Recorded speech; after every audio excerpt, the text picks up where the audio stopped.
of Cessnock. Alright, g'day everyone, back out again on Cheap and Cheerful. Gonna ride this road because I've never ridden it before. But I did want to use this opportunity to tell you about my tyre change. So that's really what this video is about how I went changing my own tyres for the first time at home in my garage. So let's not bullshit any further and let's just get into that.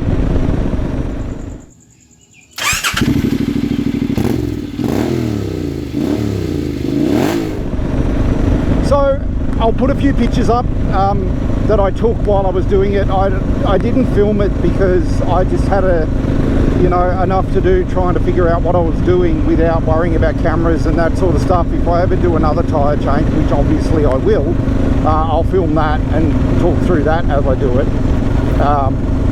So basically the bike had road tyres on it, as you would know from my previous videos. So I needed to fix that.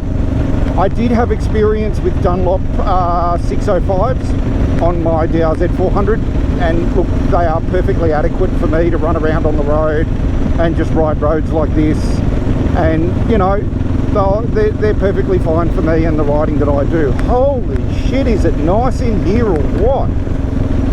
Like, wow. Anywho, tyres. So the rear, I did first. I thought the rear will be the hardest because it's the biggest and there's chains and things to worry about and all that sort of stuff, so I'll do the rear first.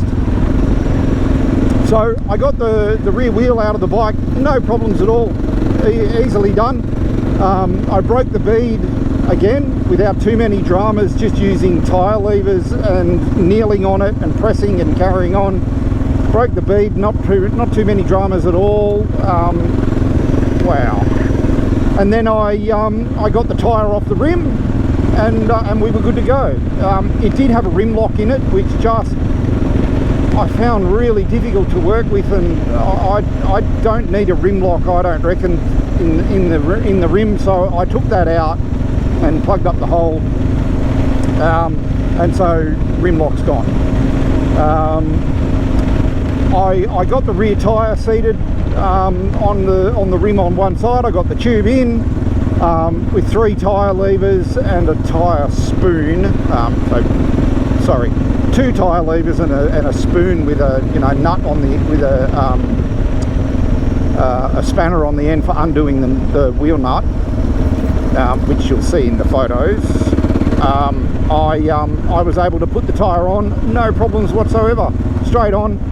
Cut a long story short, in 45 minutes I had a new tyre and tube on the bike, done and finished. And I'm like, alright, now I'm terrified because that seemed far too easy, and I thought that was going to be the hardest one. So then I started to have a go at the front. Again, got the front tyre out, no problem at all.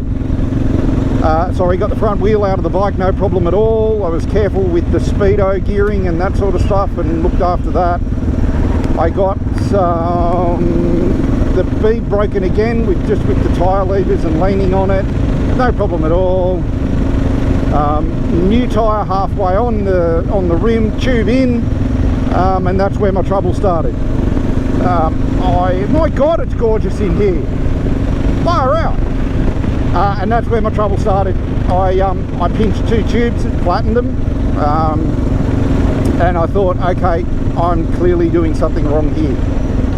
So rather than put holes in $25 tubes over and over and over and over, I went and saw the mechanic who looks after my CB 1100, and I told him what I was doing, and man, he was great. He gave me literally 30 seconds of advice about what I was doing wrong and what I should be doing.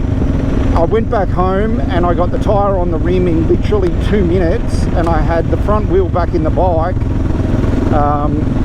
and front and rear holding air pressure, and done and finished and done.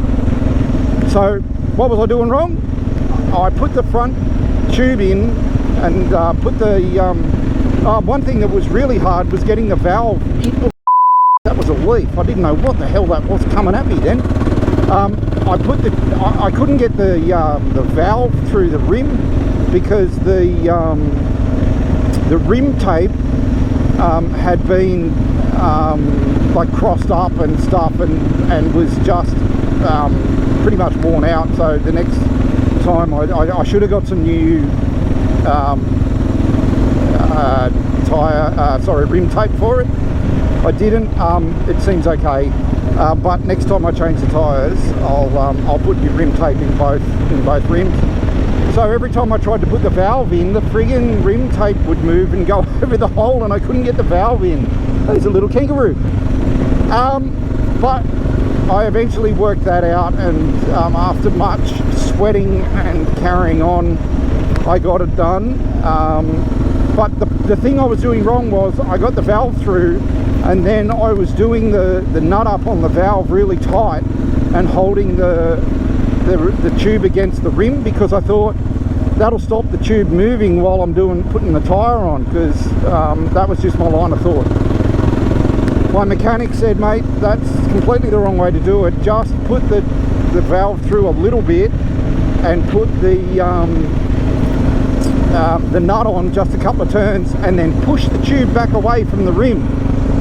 And he said start at the other end, at the other side, and use plenty of lube on the tyre. I didn't use any lube on the rear. That completely just slipped my mind, having never done it before, and I forgot all about it.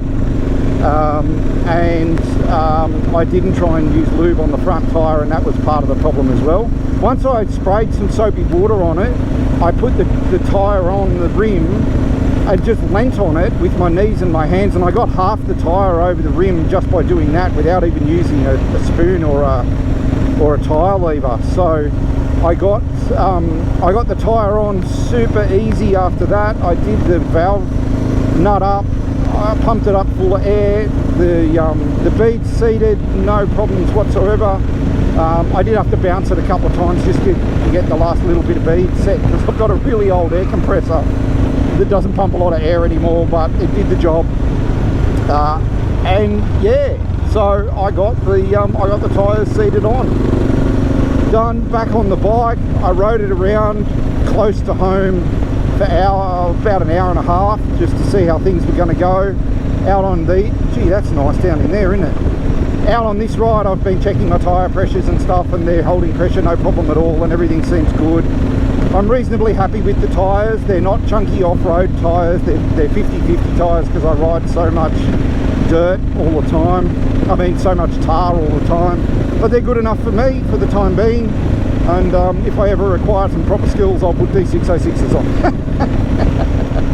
But anyway, that's my story. So thanks for listening to me crap on about that. I just had to tell the story, because it was the first time I ever did it, and I got to be honest with you, the sense of satisfaction I got after I got the tyres on, after puncturing 2 tubes at the front and being absolutely filthy dirty with myself about that, the satisfaction I got from doing it myself at home, doing my own tyres. I know how to do it now. I reckon if I got a flat, touch wood, on the road, I could change my tube, no problems at all. I get myself out of trouble with a flat, which I was never sure about before. So I'm very, very happy with that. Really happy I gave it a go. Yeah, it was a good experience. So that was really all this video was about, was riding through this beautiful place, but also telling you, oh, there's a road down there. What's that? To Burralong Valley Road, Causeway Drive. Oh, hello. I do need to head home, but maybe that's a road for another day. Anyway, so thank you for listening to me crap on about that. I did get a lot of satisfaction, as I said, out of doing it myself, and I'm really happy I did it. So I'm now just going to follow this road back to George Downs Drive, and then head home. Wonga Fire Trail. Oh, there are all sorts of roads through here. And then head off home. There's a cow in the water. He good. Kookaburra. And then head home for today, and go from there. So thank you very much for watching this video. I'll just let the camera run out now, because the battery's almost flat. and where the video ends, it ends, but I'm just going to ride through this Wombat Plain, or, oh no, that's blocked off, that's gate. I'm just going to ride through this beautiful place, back to the main road and then home. So again, thanks very much for watching and listening to me rabbit on about tyres and whatnot. If you ride safe, I will see you the next time I'm out. Okay, goodbye.